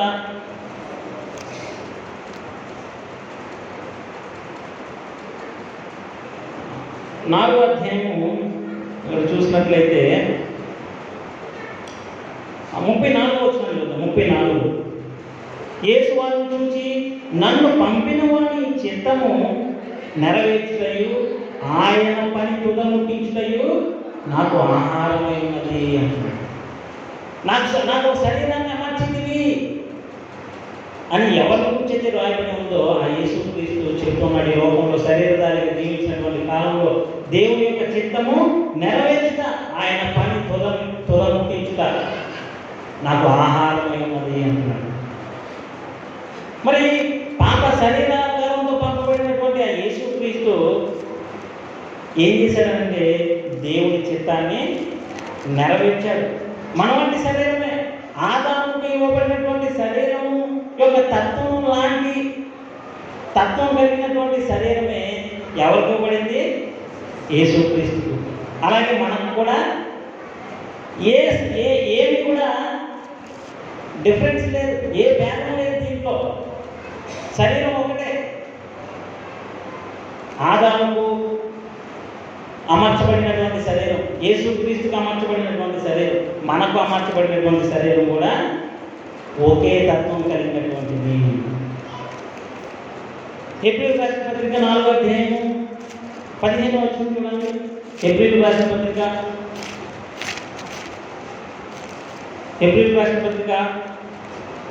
4:15 మన ప్రధాన యాజకుడు మన బలహీనతలయందు మనతో సహా అనుభవం లేనివాడు కాడు. అంటే ఏంటంటే మన బలహీనతలతో మనతో సహా అనుభవం ఉండలేదానికి ఉంది. కానీ ఏం చేశాడు? సమస్త విషయములలో మన వలనే శోధింపబడినను ఆయన శోధింపబడ్డాడు. కానీ శోధనకు లోపడలేదు. శోధింపబడినను ఆయన పాపం లేనివాడుగా ఉండేను. ఆయన పాపం లేనివాడుగా ఉన్నాడట. అందుకనే యేసుక్రీస్తు ప్రభువు వారు ఏమన్నారు? నాలో పాపం ఉన్నదని ఎవడు స్థాపింపగలడు. ఆ యేసుక్రీస్తు దేవుని మహిమపరిచాడు. యోహాను సువార్త 17:4 ఆ యేసుక్రీస్తు ఏం చేశాడు? నాకు ఒక శరీరాన్ని ధరింపజేసావు, అమర్చితివి అని చెప్పినటువంటి ఆ యేసుక్రీస్తు యోహాను సువార్త 17:4 తండ్రి చూడండి, చేయుటకు నీవు నాకు ఇచ్చిన పని నేను సంపూర్ణంగా నెరవేర్చి భూమి మీద నిన్ను మహిమపరచితిని అంటున్నాడు. దేవుని యొక్క చిత్తాన్ని, దేవుని యొక్క సంకల్పాన్ని నెరవేర్చాడు. తనకు ధరింపజేయబడినటువంటి శరీరంతో యేసుక్రీస్తు ఏం చేశాడంటే దేవుడు తనకు అప్పగించినటువంటి పనిని సంపూర్ణం చేశాడు, సంపూర్ణంగా నెరవేర్చాడు. యేసుక్రీస్తు దేవుణ్ణి మహిమపరిచాడు. ఆయన శోధింపబడ్డాడా లేదంటే ఆయన శోధింపబడ్డాడు. మత్తయి సువార్తలో 4 ఒక యుద్ధం జరుగుతుంది. ఇక్కడ ఎవరికి మధ్య యుద్ధం? అపవాది యేసుక్రీస్తు, అపవాదికి యేసుక్రీస్తుకి మధ్య యుద్ధం. ఏంటి యుద్ధం? ఆయుధాలు ఉన్నాయండి ఇక్కడ. నీకు విరోధంగా రూపింపబడిన ఏ ఆయుధంను వర్ధిల్లదు అంటే ఆయుధం అంటే ఇక్కడ తుపాకీలు, కత్తులు, కటార్లు కాదు. ఇప్పుడు యుద్ధం జరుగుతుంది ఇక్కడ చూడండి. అపవాది ఏమంటున్నాడు? ఈ రాళ్ళను రొట్టెలలో ఆజ్ఞాపించు అంటున్నాడు. 3వ వచనం, 4వ అధ్యాయం 3వ వచనంలో ఈ రాళ్ళను రొట్టెలలో ఆజ్ఞాపించు. నువ్వు దేవుడు కుమారుడు కదా, నువ్వు అద్భుతాలు ఆశ్చర్యకార్యాలు చేయగలవు కదా. శోధిస్తున్నాడు. కానీ యేసుక్రీస్తు ఏమని చెప్తున్నాడు? మనుషుడు రొట్టె వలన మాత్రం కాదు కానీ దేవుడి నుండి వచ్చి ప్రతి మాట వలన జీవించును. రొట్టె వలన శరీరం జీవిస్తుంది, కానీ ఆత్మ దేవుని వాక్యం వలన జీవిస్తుంది. అది ఎదిగినటువంటి యేసుక్రీస్తు సమాధానం చెప్తున్నాడు. యుద్ధం ఇంకేమంటున్నాడు? 6వ వచనంలో చూడండి, నీవు దేవుని కుమారుడు అయితే కిందికి దూకే అన్నాడు. నువ్వు దూకే, నువ్వు దేవుని కుమారుడు కదా, నేను దేవుని కుమారుడు కదా, రెచ్చగొడుతున్నాడు. అప్పుడు యేసుక్రీస్తు ప్రభువు ఏమని చెప్పారు? ప్రభువైన నీ దేవుడిని నీవు శోధింపవలదు. వాక్యాన్ని చూపిస్తున్నాడు. అపవాది కూడా వాక్యాన్ని చూపించాడు. ఏం చెప్పాడు చూడండి. ఆయన నిన్ను గురించి తన దూతలను ఆజ్ఞాపించును, నీ పాదం ఎప్పుడైనా నువ్వు రాతికి తగలకుండా వారు నిన్ను చేతులతో ఎత్తుతారు. ఇది రాయబడినటువంటి మాట. వాక్యాన్ని చూపిస్తున్నాడు. నీ పాదం ఎప్పుడు కూడా రాత్రి తగలకుండా కాపాడతాడని చెప్పి రాయబడింది కదా, నువ్వు దుఃఖే ఇక్కడ నుంచి అన్నాడు. అప్పుడు యేసుక్రీస్తు ప్రభువు ఏమన్నారు? యేసుక్రీస్తు ప్రభువు కూడా వాక్యాన్ని చూపిస్తున్నారు. ఏంటది? రాయబడినటువంటి వాక్యం. నీ దేవుడైన ప్రభు అయిన నీ దేవుడు నీవు శోధింపవలదని కూడా రాయబడింది. అది చూడలేదా నువ్వు అని చెప్పి అపవాదితో యుద్ధం చేస్తున్నాడు. మరి ఇంకా ఊరుకున్నాడా అపవాది? ఏం చేశాడంటే 8వ వచనంలో ఎత్తైన మిగుల ఎత్తైన ఒక కోట మీదకి ఆయన తోడుకుని పోయి ఈ లోక రాజ్యములన్నింటినీ వాటి మహిమను ఆయన చూపి, నీవు సాగిలపడి నాకు నమస్కారం చేసినట్లయితే వీటన్నిటిని నీకు ఇచ్చేస్తానంటున్నాడు. నువ్వు నాకు నమస్కారం చేయి, నాకు సాగిలపడా అంటున్నాడు. కలిగి ఉన్నది నీవు ఆయన లేకుండా కలుగలేదు అని ఎవరు కూర్చైతే రాయబడిందో ఆ దేవుని కుమారుతో అపవాది చెప్తున్నాడు, నువ్వు నాకు సాగిలపడి నాకు నమస్కారం చేయి, మహిమంతా కూడా నీకు ఇచ్చేది, ఈ రాజ్యములన్నింటినీ దాని వాటి మహిమను నీకు ఇచ్చేస్తాను అంటున్నాడు. అప్పుడు యేసుక్రీస్తు ప్రభువు ఏమని చెప్తున్నారు? ప్రభు అయిన నీ దేవునికి ఆయనను మాత్రమే సేవింపవలెను అని రాయబడి ఉన్నది. దేవుని వాక్యం చూపిస్తున్నాడు. రాయబడి ఉన్నటువంటి వాక్యం ఏమని రాయబడి ఉంది? నీ దేవునికే మొక్కాలి నువ్వు అని రాయబడి ఉంది. ఆ వాక్యం చూపిస్తున్నాడు.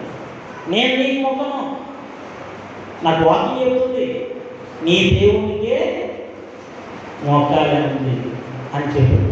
అంటే ఆయన శరీర దారిగా ఈ లోకంలో జీవించినటువంటి కాలంలో శోధింపబడ్డాడు, కానీ శోధనకు లోబడలేదు. ఆయన చిత్తాన్ని జరిగించేటువంటి పనిలోను, ఆయన సంకల్పాన్ని నెరవేర్చేటువంటి పనిలోను ఆయన ముందుకు సాగాడు. మరి ఆయన యొక్క శరీరంతో ఏం చేశాడు? దేవుని మహిమపరిచాడు. కాబట్టి ఆయన దేహం దేవుని ఆలయంగా నిలిచింది. నేటి కాలంలో కూడా మనం మరి దేవుని వాక్యాన్ని మనం హృదయంలో ఉంచుకుని దేవుని వాక్య ప్రకారం మనం జీవించినట్లయితే మన దేహం ఏమవుతుందండి? దేవుని ఆలయం అవుతుంది. ఆదాము విషయంలో మనం చూసాం. ఆదాము ఏం చేశాడండి? ఆజ్ఞను అతిక్రమించాడు. తిన్నాడా లేదండి? పండు తిన్నాడా లేదండి? తిన్నాడు. ఆదాము తిన్నాడు, మోసపరచబడ్డాడు. తిమోతికి రాసిన పత్రికలో మొదటి పత్రిక 2వ అధ్యాయము 14వ వచనంలో చూడండి. తిమోతికి పేతురు గారు రాసినటువంటి పత్రిక మొదటి పత్రిక 2వ అధ్యాయము 14వ వచనంలో, మరియు ఆదాము మోసపరచబడ్డాడా లేదండి? మోసపరచబడలేదు. ఎవరి వల్ల మోసపరచబడలేదు? అపవాది చేత మోసపరచబడలేదు. కానీ ఎవరి చేత మోసపరచబడ్డాడు? స్త్రీ చేత. ముందు ఎవరి దగ్గరికి వెళ్ళింది అపవాది? అపవాది ఎవరి దగ్గరికి వెళ్ళాడు? ఆదాము దగ్గరికి వెళ్ళాడు. ఆదాము అపవాది యొక్క మాట వినలేదు, మోసపరచబడ్డాడు. అంటే మోసపరచబడలేదు, శోధింపబడ్డాడు కానీ మోసపరచబడలేదు ఆదాము. మరి హవ్వ ఏం చేసింది? హవ్వ ఏం చేసింది చెప్పండి? ఆదాము ఆదికాండం 3వ అధ్యాయంలో 6వ వచనంలో చూస్తే, స్త్రీ ఆ వృక్షము ఆహారములకు మంచిది, కన్నులకు అందమైనది, వివేకం నుంచి రమ్యమైనది అయి ఉంటే చూసినప్పుడు ఆమె దాని ఫలములలో కొన్ని తీసుకుని తిని తనతో పాటు తన భర్తకును ఇచ్చెను, అతడు కూడా తినెను. అతడు కూడా ఏం చేశాడు? తిన్నాడు. ముందు మోసపరచబడలేదు, కానీ స్త్రీ ఇచ్చేసరికి మరి దేవుని వాక్యం ఆయన హృదయంలో లేదు. కాబట్టి దేవుడు ఇచ్చినటువంటి ఆజ్ఞను అతిక్రమించాడు. మరి ఆయన యొక్క ధ్యానం ఏమైంది? నిష్ప్రయోజనమైంది. ఆ వాక్యం ఆయనలో ఉన్నట్లయితే, దేవుని యొక్క వాక్యము ఆయనలో ఉన్నట్లయితే ఆయన జీవించేవాడుగా ఉన్నాము. ఆయన యొక్క ధ్యానము దేవుని ఆలయమై ఉండును. కానీ ఆయన ఏమయ్యాడు? ఆయన కూడా తిన్నాడు, మోసపరచబడ్డాడు. సర్పం ఏం చేసింది? స్త్రీని మోసపరిచింది. స్త్రీ ఆదామును మోసపరచబడింది, మోసపరచబడ్డాడు. అలాగే మనం పౌలు విషయంలో చూసినట్లయితే పౌలు కూడా ఏమని చెప్తున్నాడంటే, పౌలు ఎలాంటి వాడంటే, పౌలు మొదట్లో ఎటువంటి వాడో తెలుసా? గలతీయులకు రాసిన పత్రికలో 1వ అధ్యాయంలో 13-14 వచనాలు చూస్తే, గలతీయులకు రాసిన పత్రికలో ఎలాంటి వాడు ఈ పౌలు? గలతీయులకు రాసిన పత్రిక 1వ అధ్యాయము 13వ వచనం, పూర్వమందు యూదా మతస్థుడినై ఉన్నప్పుడు నేను దేవుని సంఘమును అపరిమితముగా హింసించి నాశనం చేయొచ్చు అన్నాడు. సంఘాన్ని నాశనం చేసేటువంటి వాడుగా ఉన్నాడు. దేవుని సంఘాన్ని నాశనం చేసేటువంటిగా ఉన్నటువంటి ఆ పౌలు ఎప్పుడైతే బాప్తిస్మం పొంది పాపాలను కడిగి వేసుకున్నాడో ఏం చేయడం మొదలుపెట్టాడు? దేవుని కుమారుడైనటువంటి క్రీస్తును కూర్చున్నటువంటి సువార్తను ప్రకటించడం మొదలుపెట్టాడు. మొదలుపెట్టినటువంటి ఆయన ఏమని చెప్తున్నాడు? బ్రతుకుట క్రీస్తే అంటున్నాడు. బ్రతుకుట క్రీస్తే అంటున్నాడు.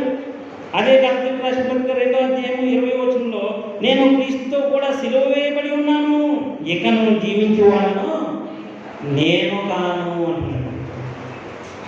క్రీస్తే నాయకుడు జీవించుతున్నాడు. క్రీస్తే నాయకుడు జీవించుతున్నాడు అంటే ఎలా జీవిస్తున్నాడు?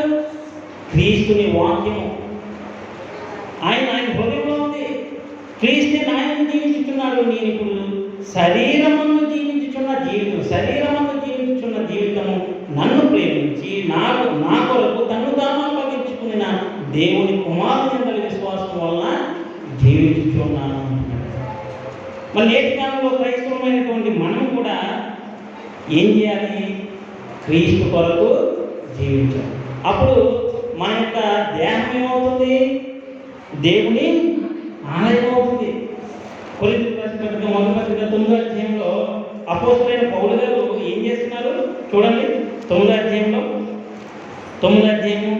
24వ వచనం, 9:24 నుంచి చూసినట్లయితే, పందెపు రంగము పరిగెత్తువారందరూ పరిగెత్తుతురు కానీ ఒక్కడే బహుమానం పొందునని మీకు తెలియదా?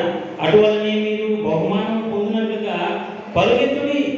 మరియు పందెమందు పోరాడు ప్రతివాడు అన్ని విషయములందు మితముగా ఉండును. వారు క్షయమగు కిరీటము పొందుటకును, మనమైతే అక్షయమగు కిరీటము పొందుటకును మితముగా ఉన్నాము. మనకు బహుకరింపబడేటువంటి కిరీటము ఎటువంటి కిరీటం? అక్షయ కిరీటము, నిత్య జీవము.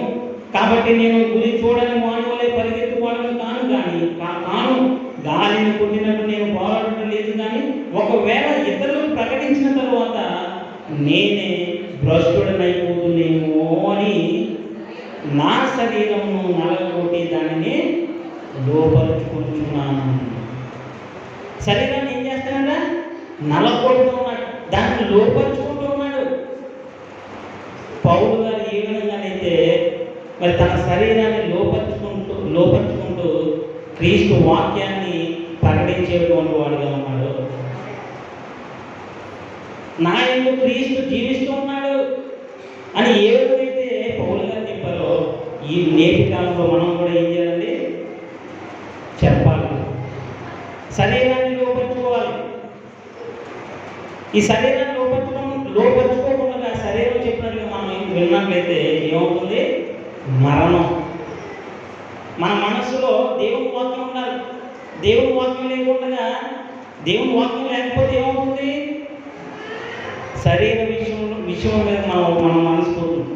శరీర విషయం మీద మరి శరీరానుసారమైన మనస్సు ఏమంటున్నాడు? మరణము. ఎప్పుడైతే మన మనస్సు ఆత్మ విషయం మీద ఉంటుందో, ఆత్మానుసారమైన మనసు, ఆత్మానుసారంగా ఉంటాం మనం. ఆత్మానుసారమైన మనస్సు ఏమంటాడు? జీవము, సమాధానము అంటాడు. మరి క్రైస్తవమైనటువంటి మనము శరీరానుసారమా లేక ఆత్మానుసారమా? ఆత్మానుసారం.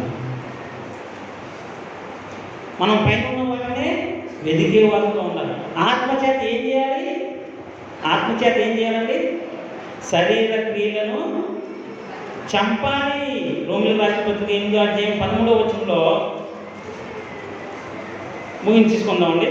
రోమిలకు రాసిన పత్రిక 8వ అధ్యాయము 13వ వచనం, ఆత్మచేత శరీర క్రియలను చంపిన ఎడల జీవించెదరు. మీరు శరీరానుసారంగా ప్రవర్తించిన ఎడల చావవలసిన వారు ఇందురు, కానీ ఆత్మచేత శరీర క్రియలను చంపిన ఎడల జీవించెదరు. మరి క్రైస్తవమైనటువంటి మనలో మన హృదయంలో ఆత్మలను జీవింపజేయటకు శక్తి గల వాక్యాన్ని ఉంచాలి. ఆ వాక్యం నాటబడాలి, మన హృదయంలో నాటబడాలి. ఎందుకంటే ఎవరు నిండుదనా అని గర్జించి సింహం వల్ల తిరుగుతూ ఉన్నాడట వాడు. ఎవరో వాడు? మన విరోధి. మీ విరోధి అయిన అపవాది గర్జించి సింహం వల్ల ఎవరు నిండుదనా అని తిరుగుతున్నాడు. ఆనాడు ఆదాము హవ్వను మోసపరిచాడు. అలాగే ఎవరు మోసపరుద్దామా అని చెప్పి హృదయంలో ఉన్నటువంటి వాక్యాన్ని దొంగిలిస్తాడు వాడు. ఏం దొంగిలిస్తాడు? వాడు దొంగట. వాడు దొంగ, దోచుకున్నవాడు, అబద్ధికుడు, అబద్ధమునకు జనకుడు. వాడికి సరైన సమాధానం చెప్పాలనంటే, వాడిని ఎదిరించాలనంటే ఎవరికి లోపడాలి? దేవునికి లోపడాలి, దేవుని వాక్యానికి లోపడాలి. క్రీస్తు కూడా అదే చేశాడు. అపవాదిని ఎదిరించాడు, దేవుని మహిమపరిచాడు. కాబట్టి నేటి కాలంలో క్రైస్తవమైనటువంటి మనము సామాన్యులం కాదు. జీవించేవారు ఇక మీదట తమ కొరకు మృతి పొంది తిరిగి లేచిన క్రీస్తు కొరకే జీవించాలని వాక్యం చెప్తుంది. పౌలు గారు కూడా అదే చేశారు. నా కొరకు మరణించి తిరిగి లేచిన క్రీస్తు నందలి విశ్వాసం వల్ల నేను జీవిస్తూ ఉన్నాను అంటున్నాడు. జీవించినది నేను కాదు, క్రీస్తే నాయకుడు జీవిస్తూ ఉన్నాడు అంటున్నాడు. ఎప్పుడైతే దేవుని వాక్యం మన హృదయం, దేవుని వాక్యం చేత మన హృదయం నింపబడి ఉంటుందో, దేవుని ఆత్మ చేత ఎందరు నడిపింపబడుతుందో వారందరూ ఎవరండి? దేవుని కుమారుడు. దేవుని ఆత్మ చేత అంటే దేవుని వాక్యం చేత నడిపింపబడాలి. మంచి చెడు, మేలు కీడు మన ఎదుటే ఉంచబడ్డాయి. మరి జీవాన్ని పొందుకునేటువంటి వారు, మేలు చేసేటువంటి వారు, ఆ నిత్య జీవానికి వారసముగా నిలిచేటువంటి వారుగా మరి మనం ఉండాలి అంటే దేవుని వాక్యం మన హృదయంలో ఉండాలి. మన హృదయం దేవుని వాక్యం చేత నింపబడాలి. అప్పుడు ఏం చేస్తాము అని అంటే, అప్పుడు దేవుని యొక్క వాక్యము మన హృదయంలో కలిగేటువంటి ఆలోచనలకు, తలంపులకు కావాలి ఉంటుందట. ఫిలిప్పీలకు రాసిన పత్రికలో చెప్తాడు అపోస్తలుడైన పౌలు గారు. మన హృదయంలో ఒక ఆలోచనలు ఎక్కడ పుడతాయట? హృదయంలో పుడతాయి. మరి ఆ హృదయంలో పుట్టేటువంటి ఆలోచనలకు, తలంపులకు ఏది కావాలి ఉండాలి? దేవుని వాక్యం కావాలి ఉన్నప్పుడు మన యొక్క దేహం ఏమవుతుంది? దేవుని ఆలయం అవుతుంది. అంటే మనం నరకానికి పోవాలన్నా, నిత్య జీవానికి, పరలోకానికి పోవాలన్నా మనకి ఒక సాధనం ఉంది. ఏంటా సాధనం? మనకి ఇవ్వబడిన సాధనం ఏంటి? యేసుక్రీస్తు ప్రభువారు ఏమని చెప్తున్నారు? నాకు ఒక శరీరమును అమర్చితివి అంటున్నాడు. మనము నీవు, నేను, మనము అనబడేటువంటి ఆత్మకు శరీరం ధరింపజేయబడింది. ఈ శరీరం చేత మరి మేలు చేసి పరలోకానికి వెళ్తారు, కీడు చేసి నరకానికి వెళ్తారు. రెండు మన ఎదుటే ఉంచబడ్డాయి. మరి శరీరాన్ని లోపరుచుకుని ఆత్మ చేత శరీర క్రియలను చంపి జీవించేటువంటి వారుగా ఉండేటువంటి భాగ్యం మన కన్నతండ్రి అయినటువంటి దేవుడు మన ప్రభు అయిన యేసుక్రీస్తు ద్వారా మనకు అనుగ్రహించును గాక. ఇప్పటివరకు ఎంతో ఓపికగా ఉన్నటువంటి మీ అందరికీ కూడా యేసుక్రీస్తు నామంలో వందనాలు తెలియజేస్తున్నాను. మరి ఇది అవకాశం ఇచ్చినటువంటి సంఘ కాపరులు, దైవజనులు, జోసెఫ్ రాజు గారికి కూడా మన ప్రభు అయిన యేసుక్రీస్తు నామంలో వందనాలు తెలియజేస్తున్నాను. మన తండ్రి అయిన దేవునికి స్తుతులు, స్తోత్రములు తెలియజేస్తున్నాను.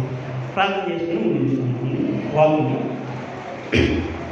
మహోపకారి, మహాకరుడ, అద్భుతకరుడ, ఆశ్చర్యకరుడ, జీవింపజేయుటకు శక్తి గల వాక్యము తండ్రి మేము ధ్యానించి ఉన్నాం. ఆ వాక్యము మా హృదయంలో ఉంచుకుని క్రీస్తు ఏ విధంగానైతే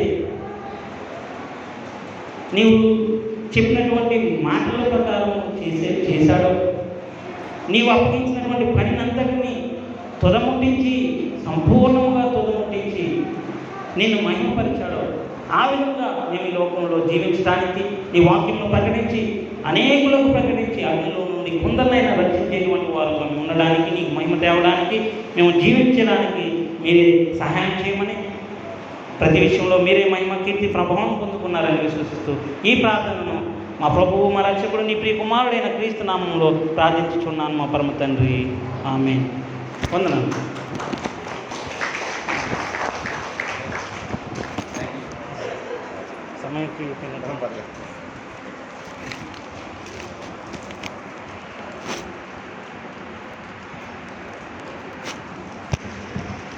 శరీరము కేవలం నిష్ప్రయోజనము, నీ దేహము దేవుని ఆలయం అనే అంశాన్ని తీసుకుని అందరికీ అర్థమయ్యే రీతిలో అనేక మర్మములతో కూడి లోతైన అంశాన్ని మనందరికీ వివరించినటువంటి దైవజనులు బాలకృష్ణ గారికి, బ్రదర్ బాలకృష్ణ గారికి సంఘం తరపున వందనాలు తెలియజేస్తున్నానండి.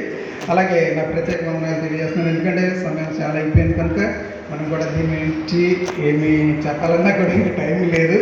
అలాగే బైబిల్లో మనం చూసినట్లయితే చాలా విషయాలు ఉన్నాయి. దీనికి ఎగ్జాంపుల్ చూసినట్లయితే లాజర్ని, అలాగే మనం చూసినట్లయితే యోబు గారిని, అలాగే యేసుక్రీస్తు ప్రభువు శిష్యులను కూడా మనం దీనికి ఎగ్జాంపుల్గా చెప్పుకోవచ్చు. ఎలా చెప్పాలనే విషయాన్ని మనం చెప్పడానికి టైం లేదు కాబట్టి ఆరాధనలో తర్వాత వస్తుందిగా రొట్టె ద్రాక్షారసం కోసం ప్రార్థన చేయడానికి బ్రదర్ జోసెఫ్ రాజు గారు రావాల్సిందిగా ఆహ్వానిస్తున్నారండి. వారికి సహాయకుడిగా రాజు గారిని రావాల్సిందిగా సంఘం తరపున ఆహ్వానిస్తున్నారండి.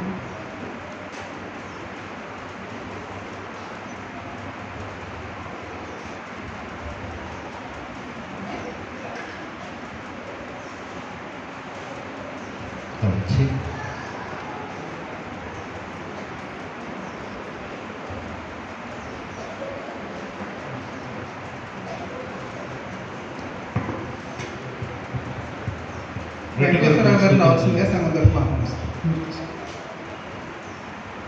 ప్రభు యొక్క మరణాన్ని మనం జ్ఞాపకం చేసుకుందాం. అందరూ కూడా సిలువ ధ్యానంలో ఉండాలని మనం చేస్తాం. రొట్టె కొరకు స్తుతులు చెల్లించు. మహోన్నతుడును సర్వోన్నతుడైన మా ప్రియ పరలోకపు తండ్రి, పరిశుద్ధుడా, ఘనమైన శ్రేష్టమైన పరిశుద్ధ నామమున వందనాలు తండ్రి. ఇంతవరకు ప్రభు ఆరాధనలో భాగంగా నిన్ను ప్రార్థించుకుని ఉన్నాము. సజీవమైన స్వరాలతో గానపతి గానాలు పాడి నిన్ను స్తుతించి మహిమపరిచి గణపరుచున్నాం తండ్రి. అదేవిధంగా ప్రభా నీ దాసుల ద్వారా సహోదరులు బాలకృష్ణ గారి ద్వారా తండ్రి ఎంతో అమూల్యమైనటువంటి వర్తమానాన్ని ఈ దినాన మాకు వినిపింపజేసిన దానికే వందనాలు తండ్రి. ప్రభా ఆత్మ గురించి శరీరం గురించి ఎన్నో విషయాలు నేర్చుకుని ఉన్నాం. ఈ యొక్క శరీరము పాప శరీరం. ఈ పాప శరీరముని లోపరుచుకోవాలి ఆత్మపురుషుడు. అలా లోపరుచుకోకుండా శరీరానుసారంగా నడుచుకున్నట్లయితే, దేవుని యొక్క వాక్యాన్ని విడిచిపెట్టేసి శరీరానికి లోపడిపోయినట్లయితే ఆత్మకే నష్టము. ఆ ఆత్మ నరకానికి వెళ్ళే పరిస్థితి ఉంటుందని ఎంతో చక్కగా దేవుని యొక్క వాక్యాన్ని చదివిస్తున్నారు. కాబట్టి మేము ఆత్మానుసారులుగా నడుచుకోవాలి, శరీరానుసారులుగా నడుచుకుంటున్నాం. ఈ శరీరము ఈ ఆత్మకు, ఈ దేహము దేవుని యొక్క ఆత్మకు ఆలయంగా ఉండాలని ఎంతో చక్కని వాక్యాలు తెలియజేస్తున్నారు తండ్రి. అయితే ప్రభువా, ఈ పాప శరీరానికి ఆత్మలపైన మేము లోబడిపోయి పాపులు అయిపోయాము. అటువంటి పాపస్థితి నుంచి మరలా మమ్మల్ని విడుదల కలగచేయడానికి నీ కుమారుడు, నీ సొంత కుమారుడిని యేసుక్రీస్తు ప్రభువారిని పాప శరీరాకారంతో పంపించింది. ఏ పాపము చేయకుండా నిర్దోషుడిగా నిష్కల్మలుగా ఉండి ఆయన నిర్దోషమైన రక్తాన్ని శిలువలో చెందించి పాపులమైన మాకు మరలా తిరిగి పాపక్షమాపణ అనుగ్రహించి మరలా తిరిగి బ్రతక చేసిన విధానానికి స్తుతులు స్తోత్రాలు నాకు. నేను వచ్చి పర్యంతము నా యొక్క మరణమును జ్ఞాపకం చేసుకుందని ప్రభువారు చెప్పి ఉన్నారు తండ్రి. కాబట్టి ఈ రొట్టెను క్రీస్తు ప్రభు యొక్క శరీరముగా నేను భావించి తీసుకొని వచ్చి బట్టి వందనాలు తండ్రి.